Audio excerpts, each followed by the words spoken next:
it doesn't come back again. We know that there are either 4 kingdoms or 7, depending on how you want to count.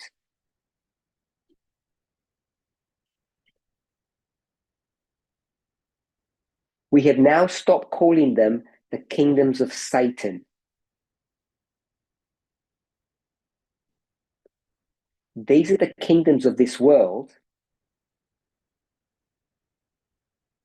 And you might think that that is just a moot point or an insignificant point.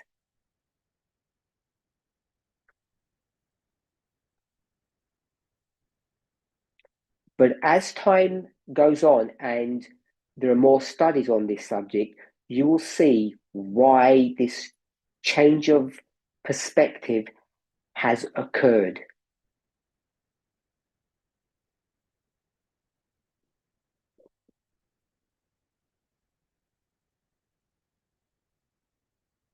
Now, if I really simplify things, and when we do that, they become inaccurate.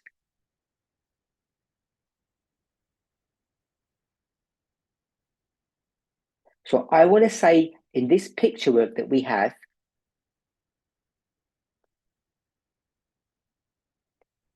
that what I've identified as the left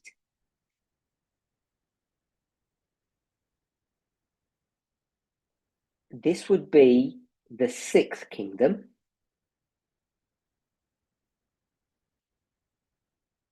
So it won't come as a surprise that the right, it would be the 7th.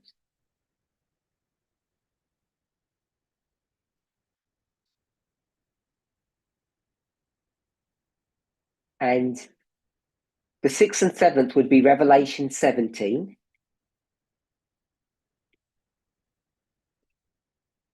And if we went to Revelation 13, this would be the Lamb and the Dragon. Yes.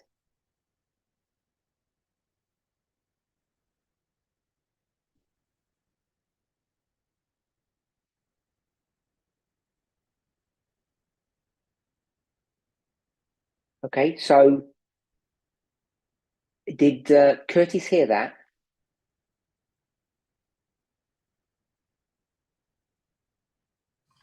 Yes, so something is being worked on in the background. Okay, so just some technical things.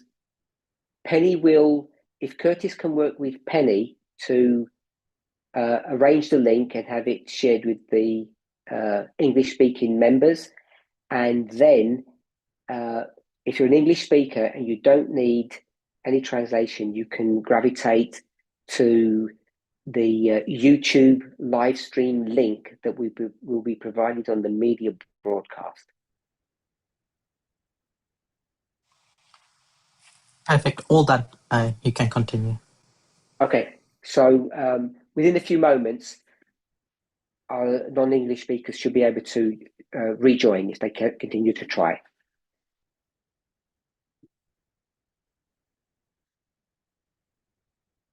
So all the translators, if you can just pass this message on to your members, or the ministry leader could do that on your behalf for all the various languages. We'll wait a minute and just then I'll wait for Shemaine to give me the go ahead and we'll move forward.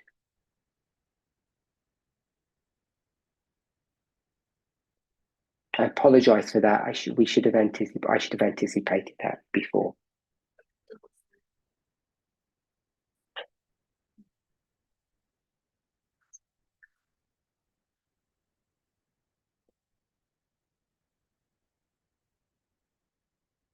Just a reminder to everybody, if you are signing into YouTube, please sign out of Zoom.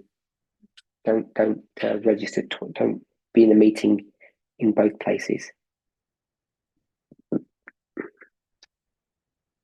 Okay, so everybody, we're going to continue. So on the board, we have the left and right.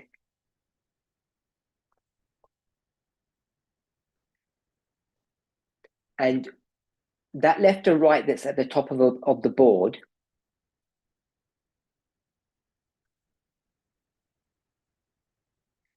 is representative of several things, but it all stems from two streams of media information or media perspectives.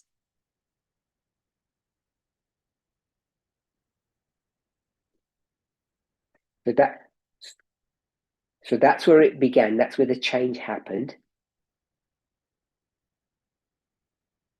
From a life and death message to two streams. Now, I want to just add a point here. I don't want to run ahead of the studies that others are doing.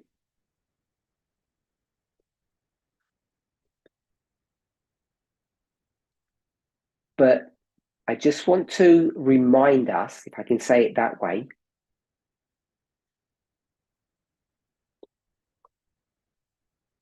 many of the things that we think are brand new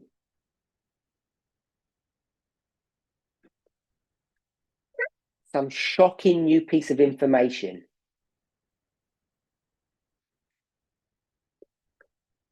you'll be able to trace the seed of that years in the past.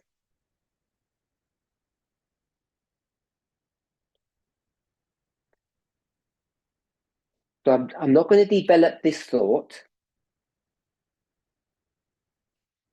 but I want us to see that this model of life and death is a model that Elder Jeff has. And Elder Tess is going to take the concept of two sides of something and use that to explain or describe something very different.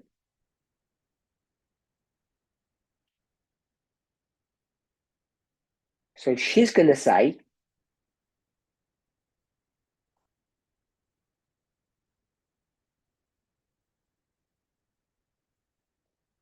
not this,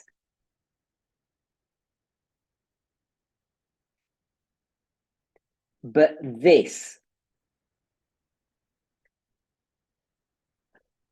So on the board, I've put a cross and a tick.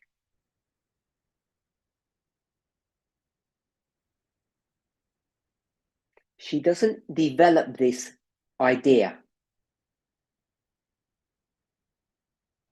It's the seed of a fruit, of a plant, sorry. It's the seed of a plant that will bear fruit.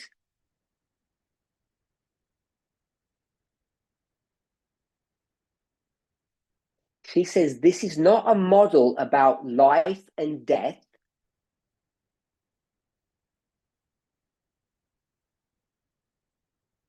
It's a model about political perspectives.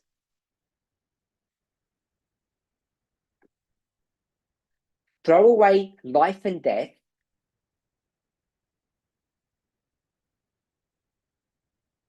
and accept political perspectives.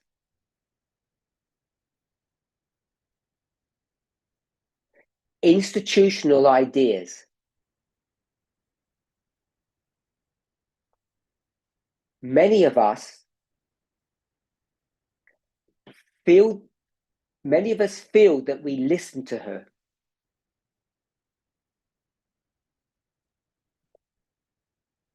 I think you will begin to discover that many of us didn't listen to what she had said.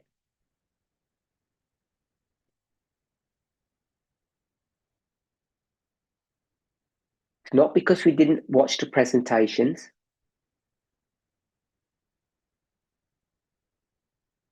Not because we rejected what she said.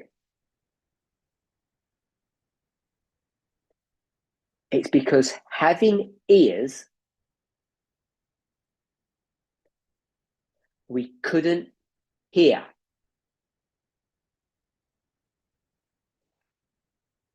I'll say it this way, physically,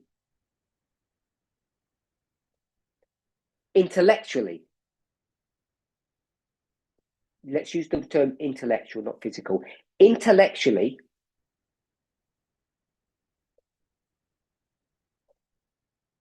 we were in a new place, new covenant. But emotionally, we were still in the old way of viewing things, in the old covenant. In the old way, you have that big red cross.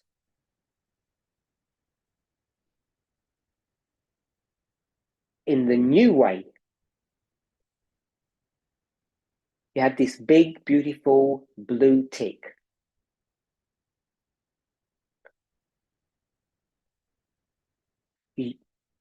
You'll begin to see the grown-up plant version of what's on the board soon.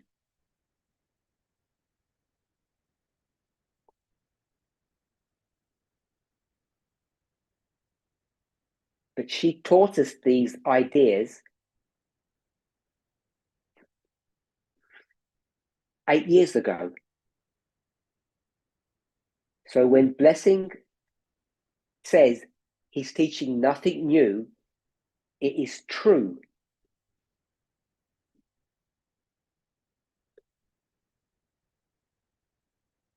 Okay, so we've taken this concept of left and right, and we see that it's not a line, but it loops up and ends up in the same place.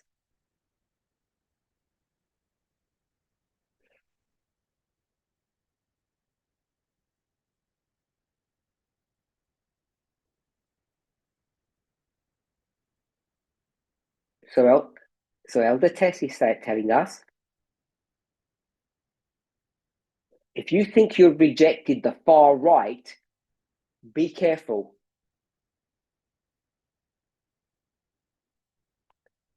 Because most people who reject the far right end up accepting the far left, and you end up in the same mess, the same problem.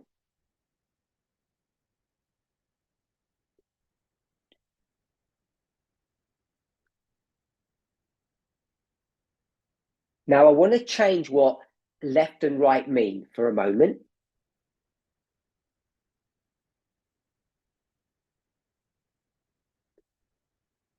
So I'm changing it to symbols that are found in Revelation 17 and 13.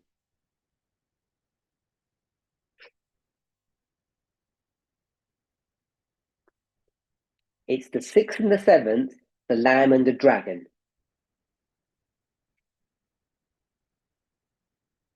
These are not countries. They are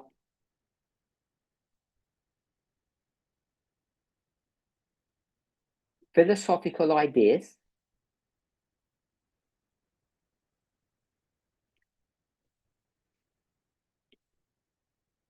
or political ideas. That's what all of our modeling is now focused upon, political ideologies.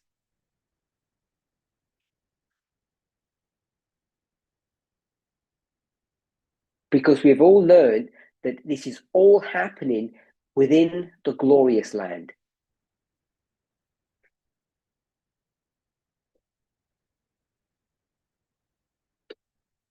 Verse 41. He shall enter also into the glorious land. And Egypt shall not escape. Verse 42.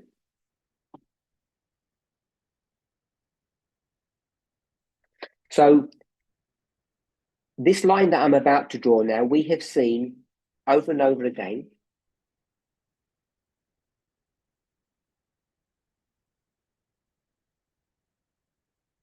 You may or may not agree with it.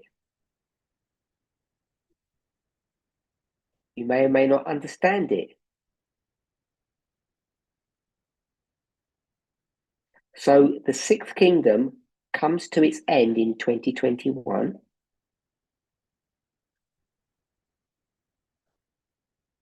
Then the seven would begin there.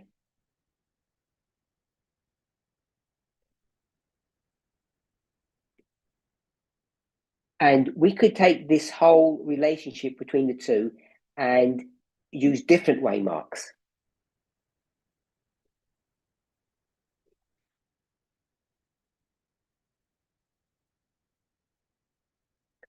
So we'll do that. This will be 2024. And we can now put a year for this. This would be 2026.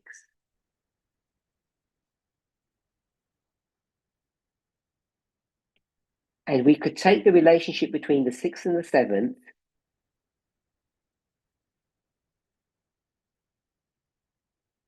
and we would say the sixth ends in 26.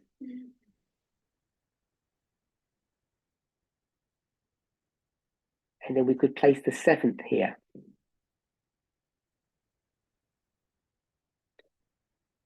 It's one overarching story, but two different perspectives of that story.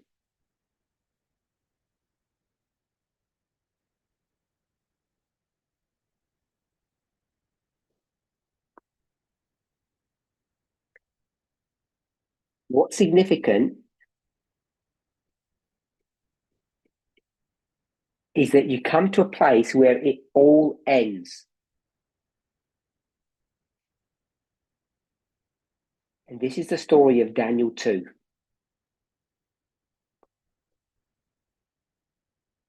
The image or the statue ends. And when it ends, it gets replaced by a very different type of kingdom.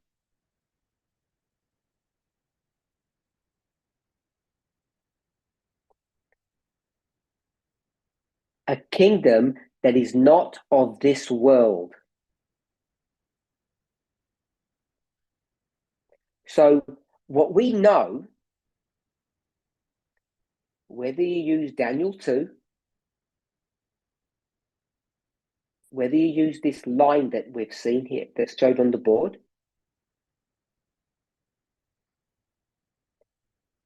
or you use Revelation 17 or Revelation 13, they all teach the same idea.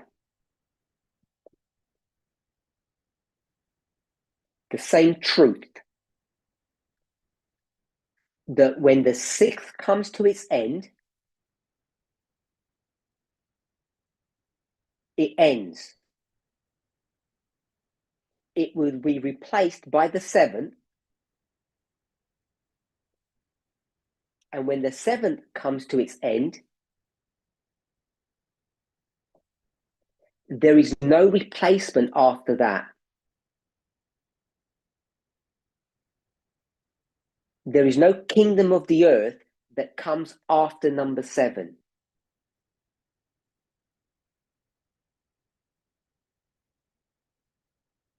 It ends and it's replaced by a very different kingdom that's not found on this planet.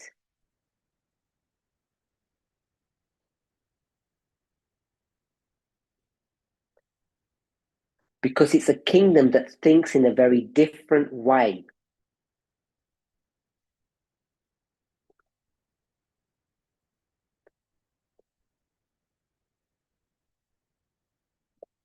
I believe it's Christ Object Lessons.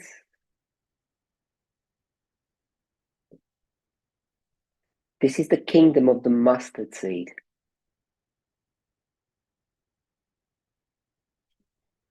And again, I think that subject will be discussed at a later date.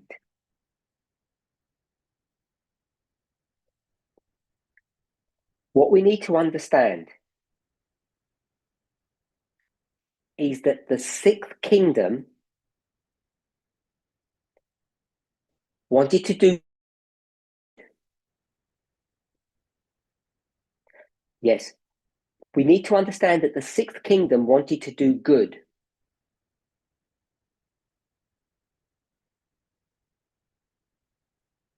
After all, it's a lamb. And we all love lambs. It fails in its mission.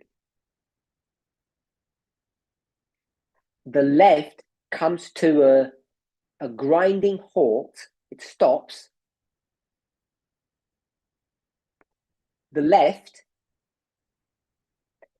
comes to its end.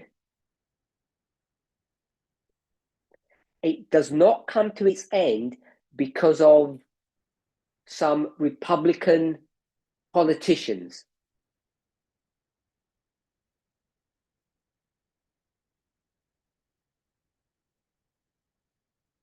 Not in this telling of the story.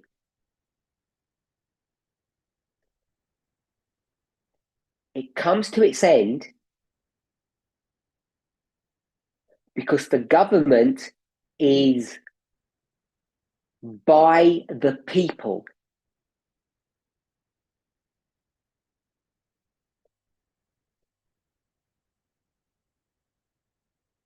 And this people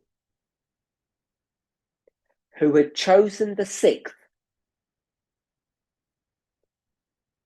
we'll call it the left, they realize this experiment does not work.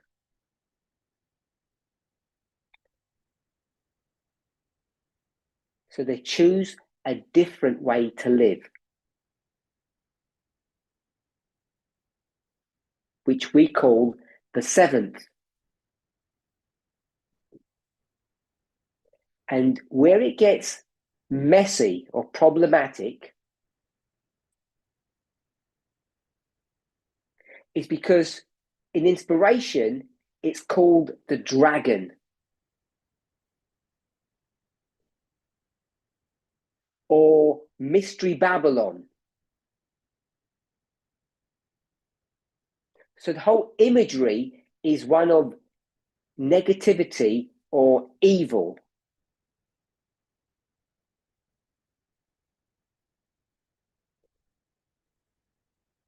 If you're able to,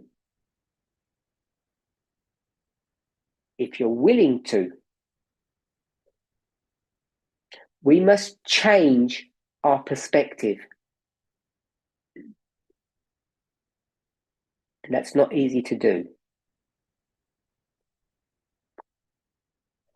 There are three kingdoms in this picture. Number 6, number 7, and we won't call it number 8. We'll call it the new kingdom.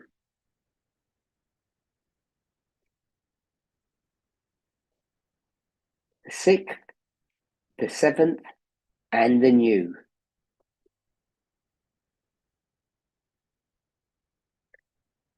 If I were to ask us all,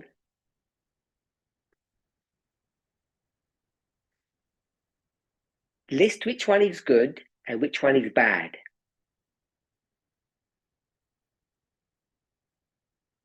I'm sure, maybe not now because you realize this is the leading question.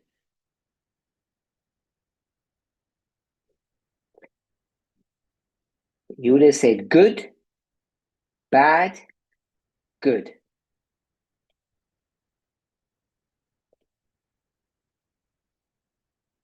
For non-English speakers, I've put ticks and crosses because obviously in your language, it's not good and bad.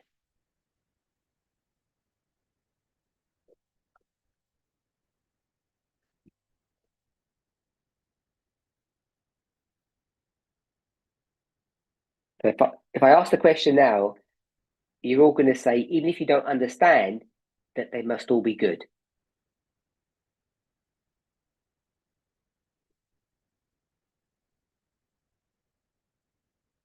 So I just put that in place now, even though I'm not going to develop that thought.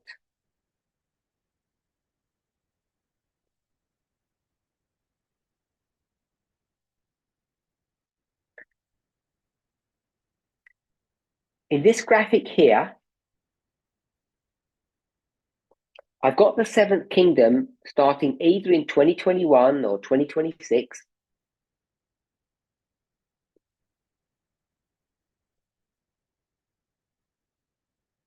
But we have taught that if we want to mark the true beginning of the seventh kingdom, it would be 1989 at the time of the end.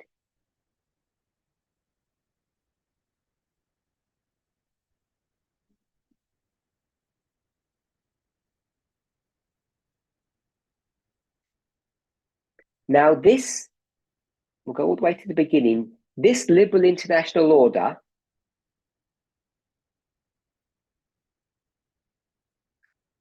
is created long before 1989, the time of the end.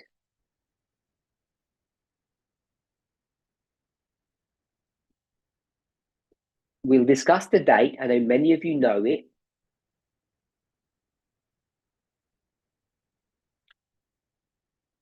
But if it's pre-1989,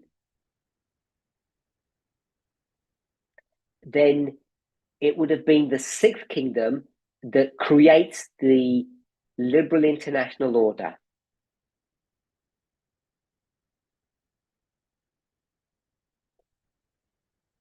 So the sixth kingdom creates the liberal international order.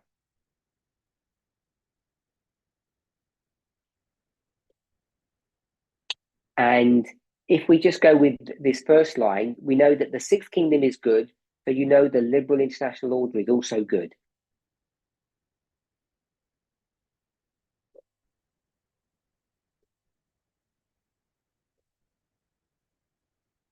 It has good intentions. So in this telling, the story that we're sharing today of the end of the world,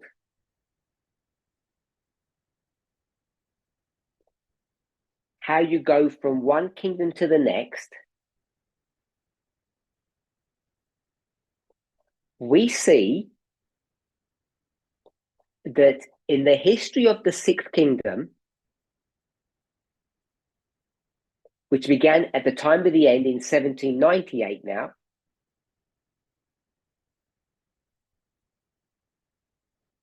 they had a world, they, humanity, they, the lamb beast,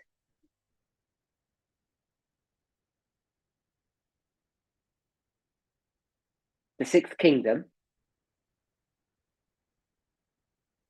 they lived in a world that was chaotic, disorganized. Let's use the word tribal or clans or nationalistic. That's the world that we had. And it created nothing but misery for, I'll say, for everybody.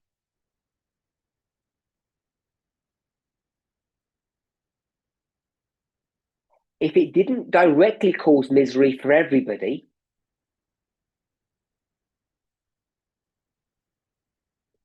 it caused misery for most.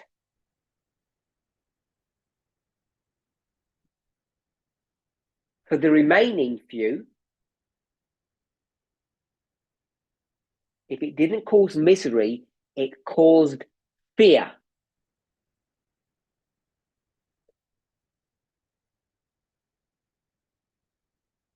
You're either miserable in the present or you're fearful for the future. And it was in that environment that the liberal international order was created.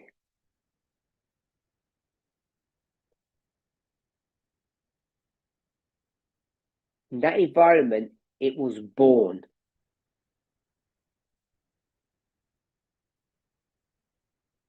To help the miserable majority and the fearful minority.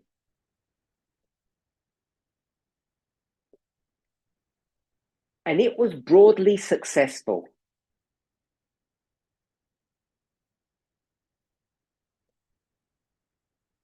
Which is why the Sixth Kingdom lasted so long.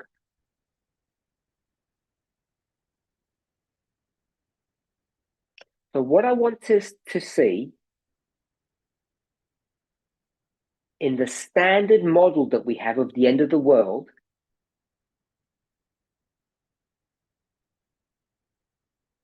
if we tell it from this perspective,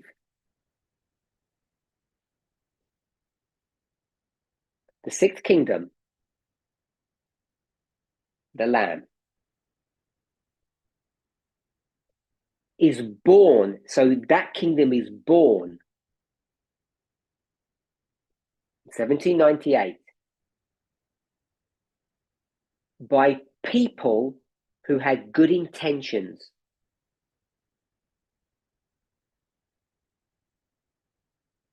These were Europeans who had been persecuted and mistreated and misunderstood.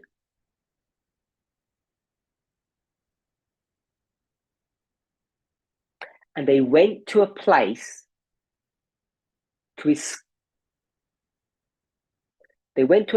escape all of that.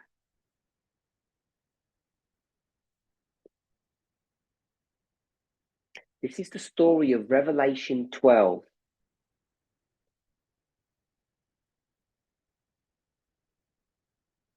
When they reached that place of safety,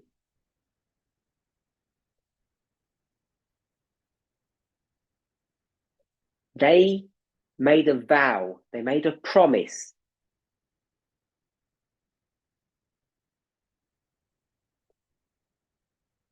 that they would not repeat the mistakes of the past. And they create the most unique kingdom that has ever been on this planet.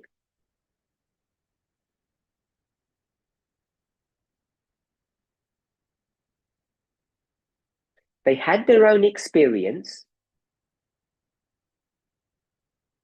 independent of everybody else, but they took the ideas of France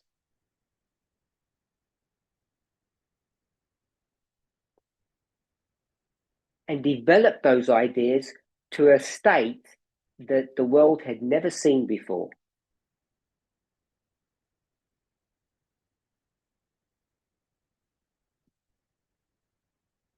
They perfected what the French had started.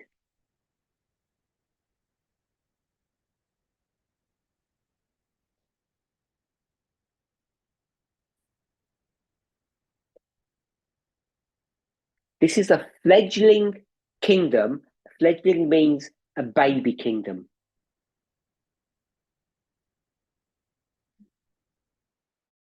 As it grows, it has to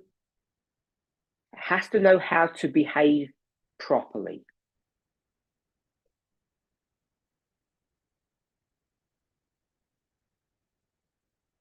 It takes a lot of learning, a lot of time,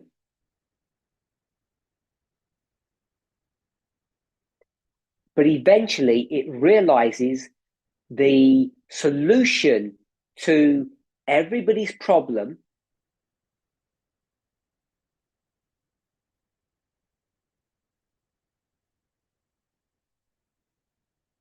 was the liberal international order.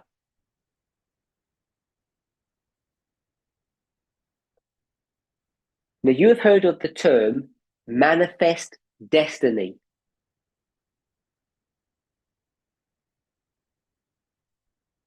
A belief that you have been put here on the earth for an important and great reason.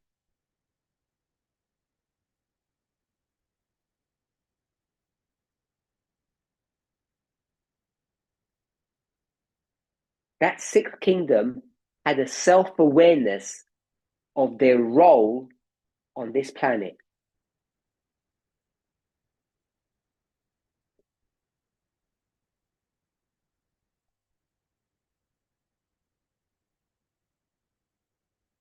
As a young person, it didn't fully understand its purpose on earth.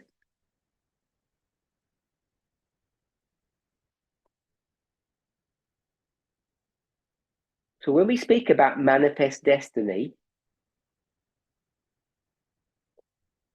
when it comes to the history and the experience of the sixth kingdom,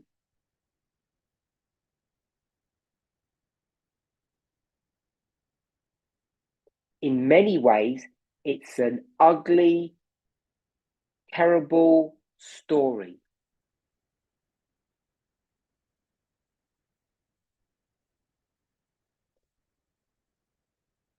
But the kingdom learns from its mistakes.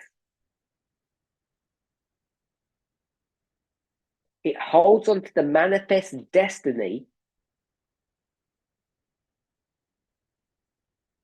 but changes direction.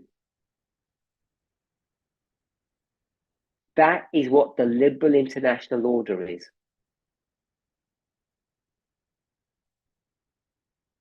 It's the expression or the fulfillment, if you like, of the manifest destiny of the glorious land.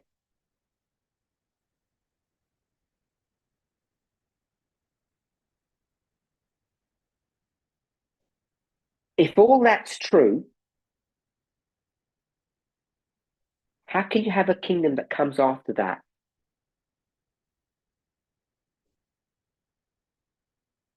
And the problem that confronts this movement is to overcome not the weight of evidence,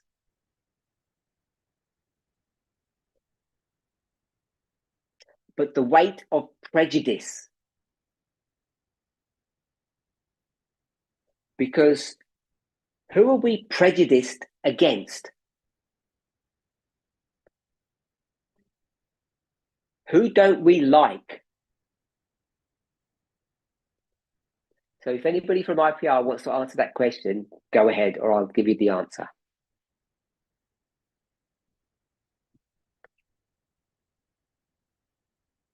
Who does no one like?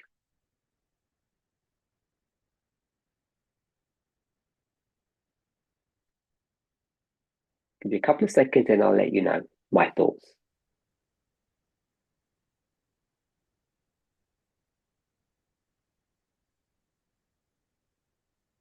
Okay, time's up. So the clue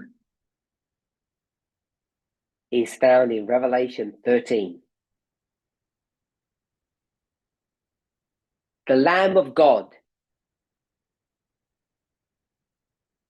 Jesus.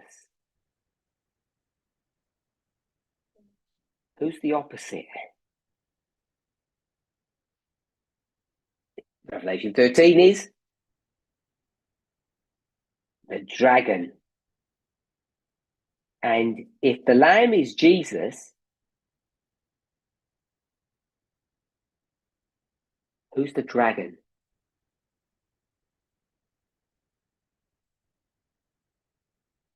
We'll put Satan. We could have put Lucifer. Why would we not put Lucifer? Approximately, what does Lucifer mean?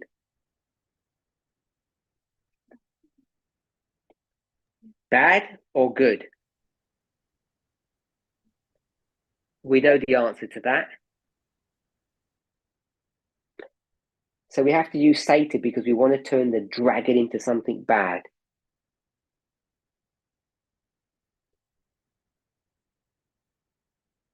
So all these people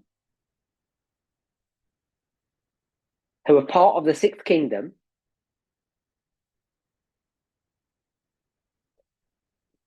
they appreciate the liberal international order until they don't. They accept it until they reject it. Who in their right mind would reject a pure and holy Jesus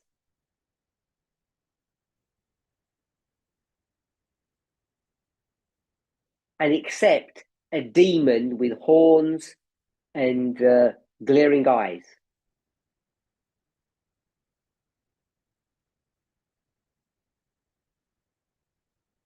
No one would. So then we would be forced to say, Satan dresses up as an angel of light and tricks us.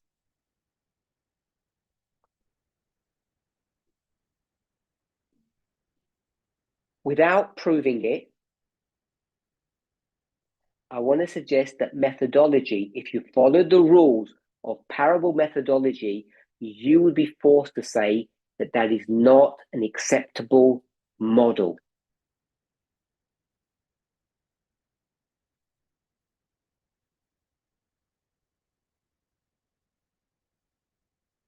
You have to know when to compare, which means they're the same. And you need to know when to contrast, which means they're different. And you know, on this graphic, things can be very opposite, which means contrast.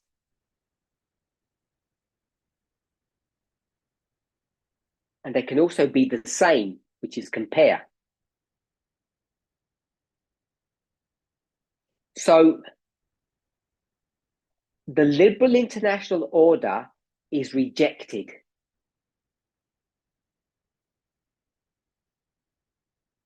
And the question is why? Why does the seventh kingdom arise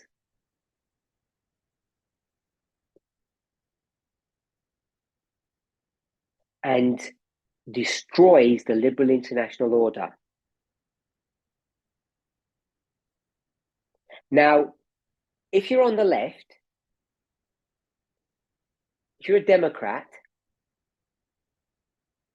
what are you doing right now? You're at home, I'll say hiding. You'll say waiting.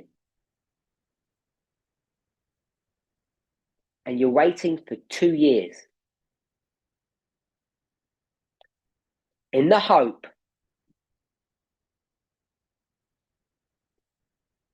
that in 2 years' time,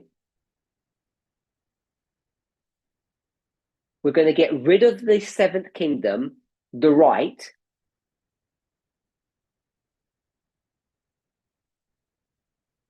and we're going to regain power.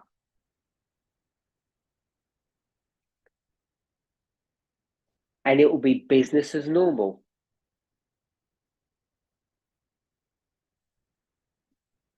But what the left or the Sixth Kingdom or the Democrats don't understand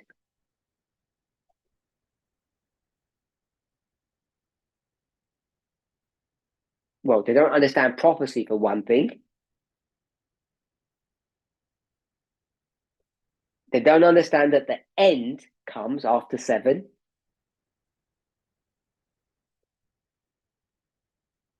They don't understand that you only have one chance, not two chances.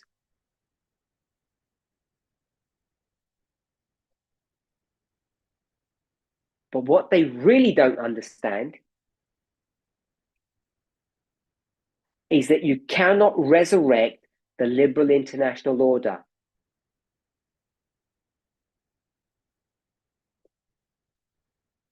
It's not coming back. And they have no idea what to replace it with. Because we know that the 7th has replaced it. If you get rid of the 7th and get back into power,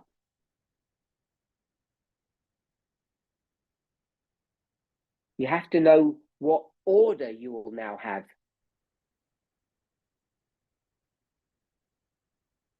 What political system has to be put into place.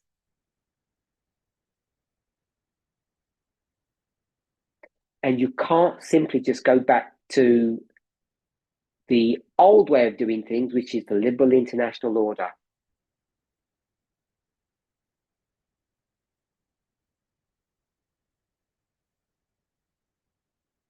The people will not accept it. This is not a uniquely American phenomena.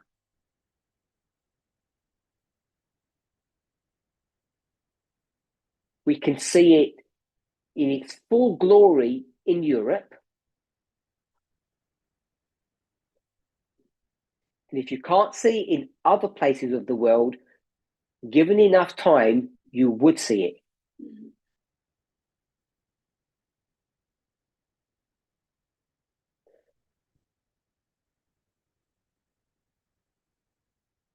So the Sixth Kingdom creates the liberal international order.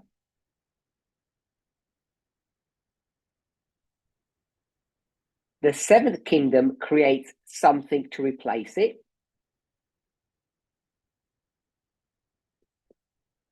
And the sixth isn't coming back.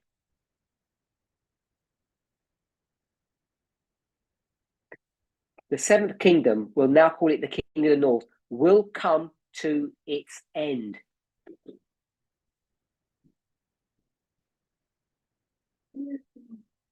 With none to help him. And then the new one has to come. And that too has to create.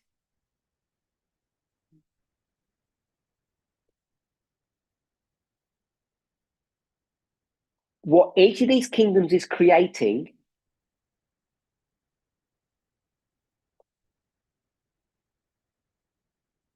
is an order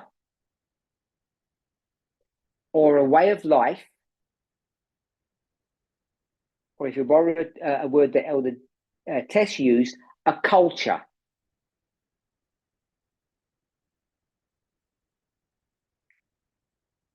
This new kingdom is us. We have to create a new world order that is not the liberal international one. It's not the one that the seventh is employing. It's something different.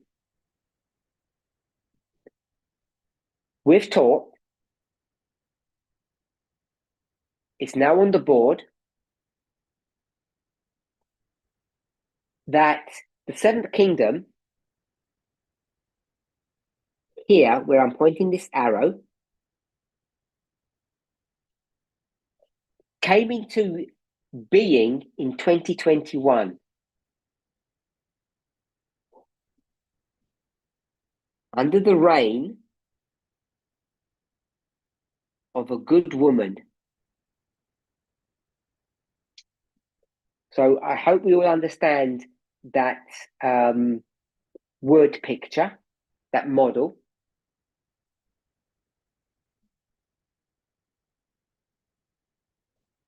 If we just take the lamb or the sixth out of what I'm about to say,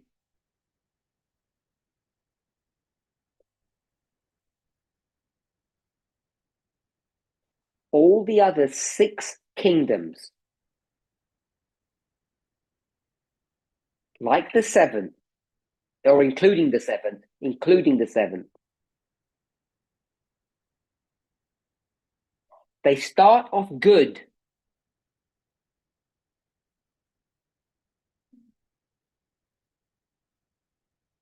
And they end up bad. This is nothing new. So, people want the 7th. They vote for the 7th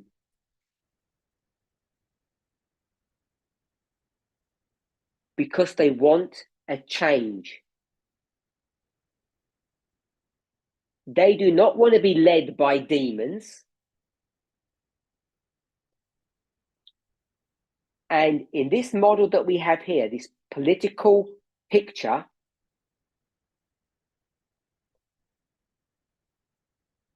when it says the good woman,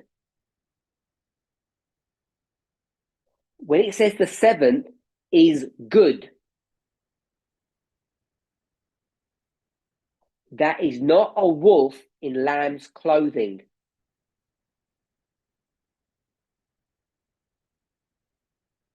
What's good on the outside is good on the inside. It's really good.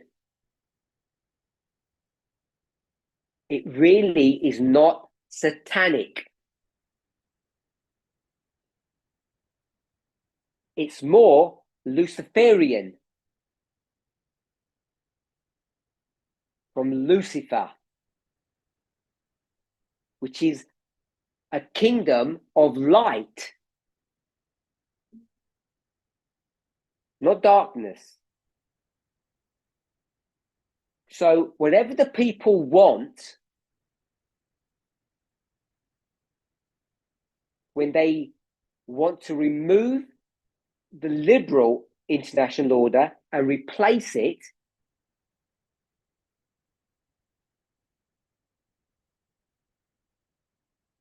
they want it to be replaced with something that is good.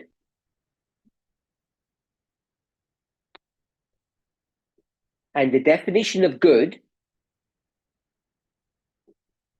is something that produces good.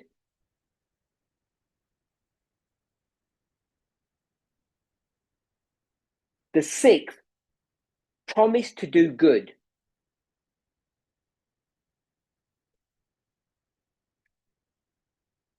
It took a while.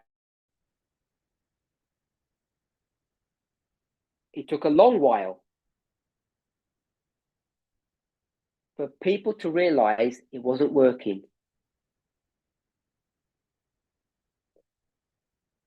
So they choose a new political ideology, a new system.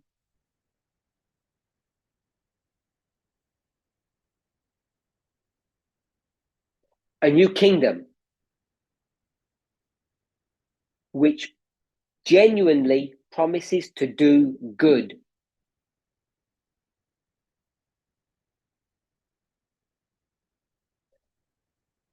In 2024,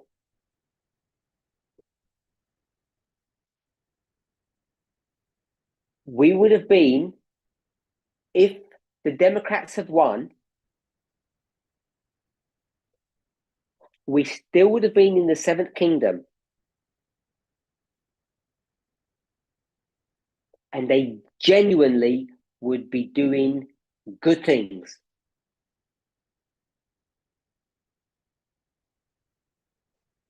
Desiring to do good things.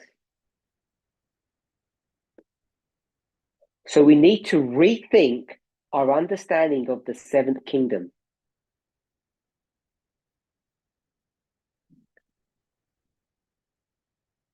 They have an objective,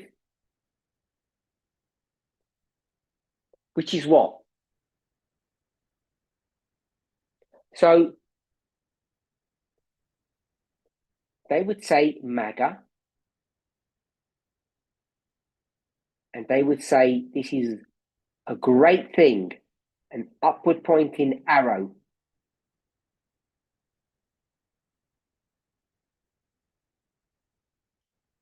And we would say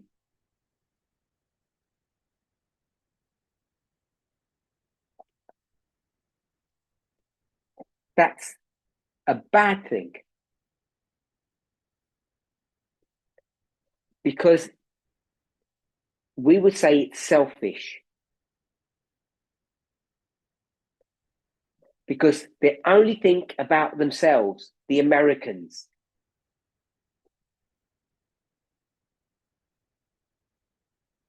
What we will see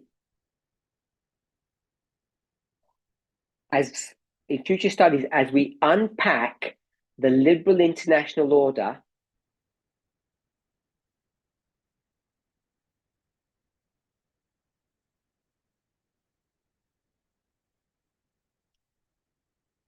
you're going to discover, if you haven't already guessed,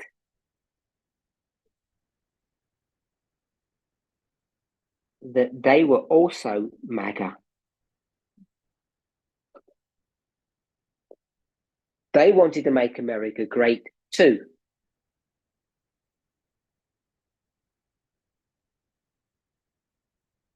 What is surprising? What should shock you is that this liberal order existed for decades. Now, it was on-the-job training.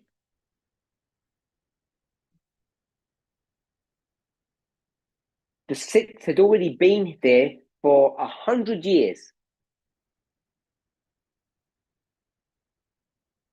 And then it learned to create this liberal order.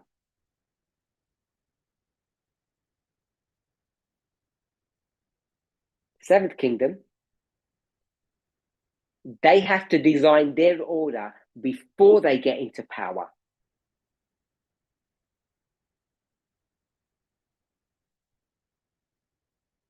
Which they did. So when they come into power,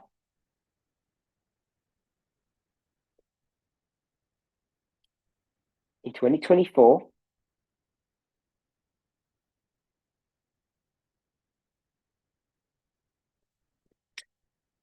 their order gets implemented, we'll say immediately.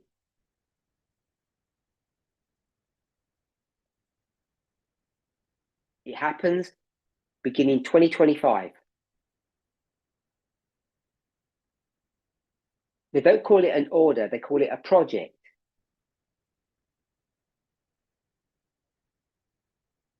And everybody calls it Project 2025.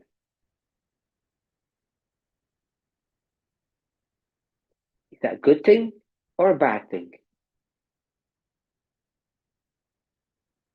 That's what we have to address.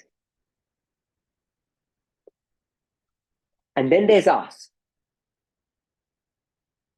We're looking at all of this intergenerational history of 7 kingdoms rising and falling.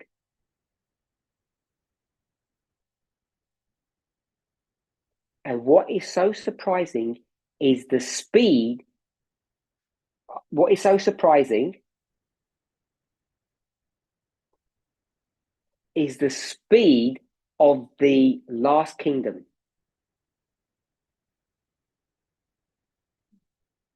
How quickly its rise and fall is happening.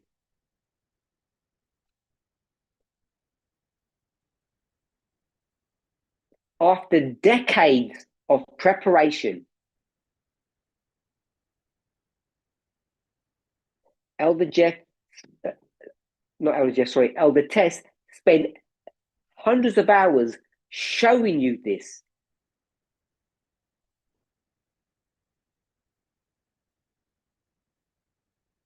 They did far more planning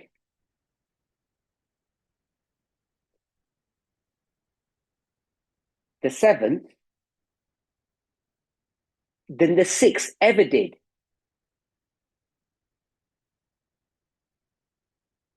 The sixth had tried this idea and that idea, several ideas, none of them worked.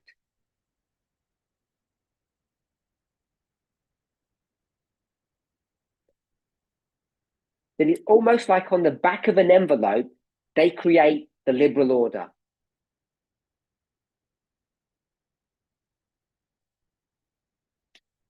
Like they just made it up. Seventh didn't do that. They planned their order meticulously over decades.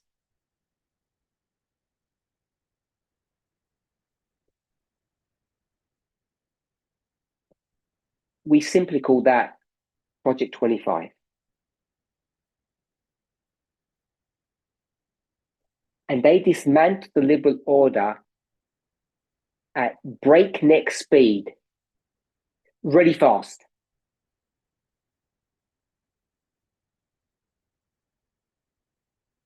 Remember, like one of those beasts from the book of Daniel that runs across the earth and kills the thing immediately.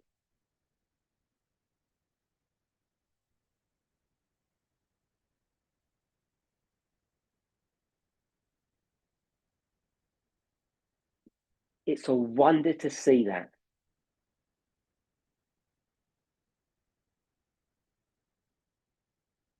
But what's even more wonderful is the last few verses of Daniel 11.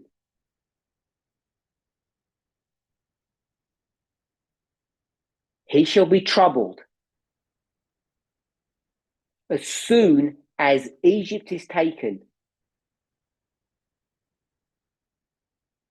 And because no one likes him,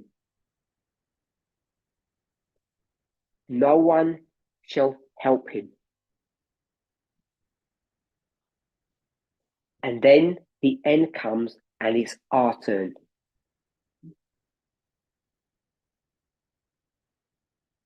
If we are not to repeat the mistakes of the past,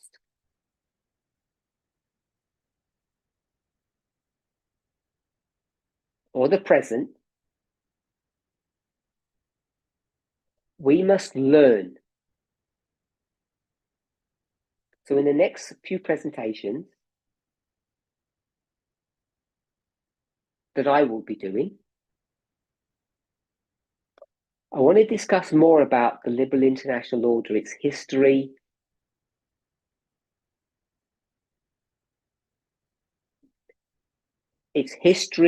its rise,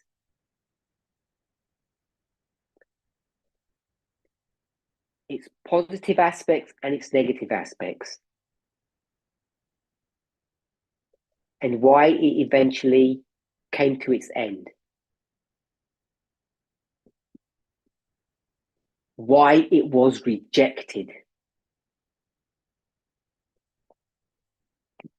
These are the things that we need to understand about that order.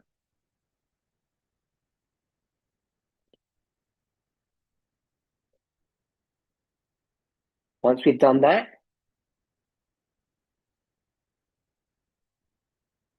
I think many of us can see the problems with the seventh.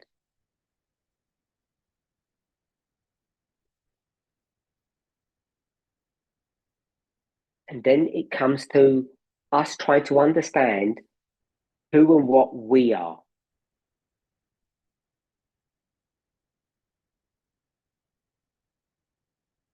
What order we will create. But the promise that's given is whatever order we end up instituting,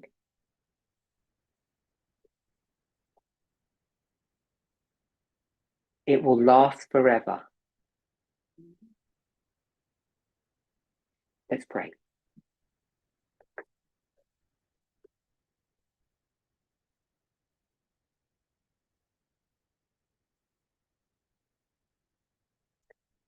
Holy God, I want to thank you personally and on behalf of those who are listening today.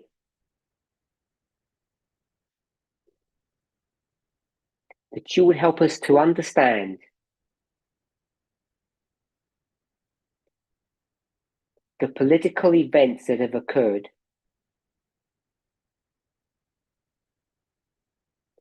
over the last 100 years,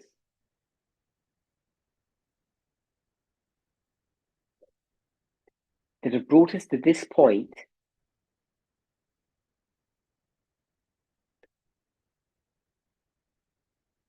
where the kingdoms of this world are crumbling.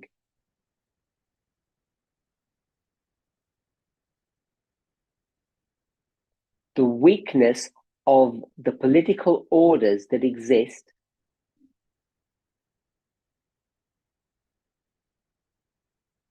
have all been exposed. And in that weakness, we see pain and destruction.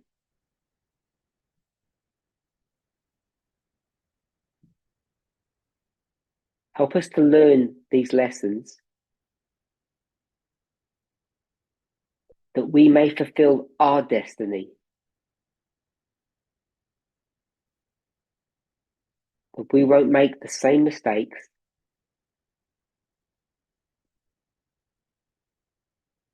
And that we will, in fact, reign forever in the new world. Amen.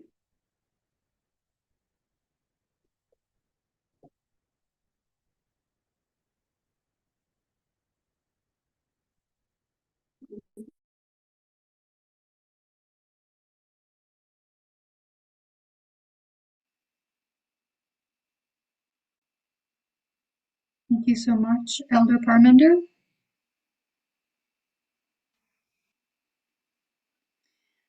We appreciate every new thing that we receive.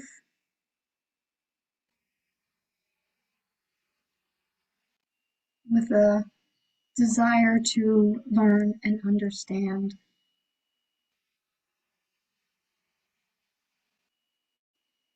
Our next meeting, international meeting, will be next Sabbath.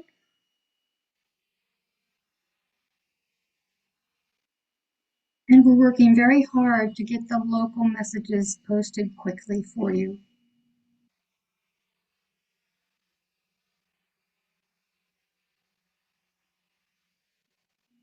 Wishing you all a happy Sabbath and a blessed day. Farewell until we meet again.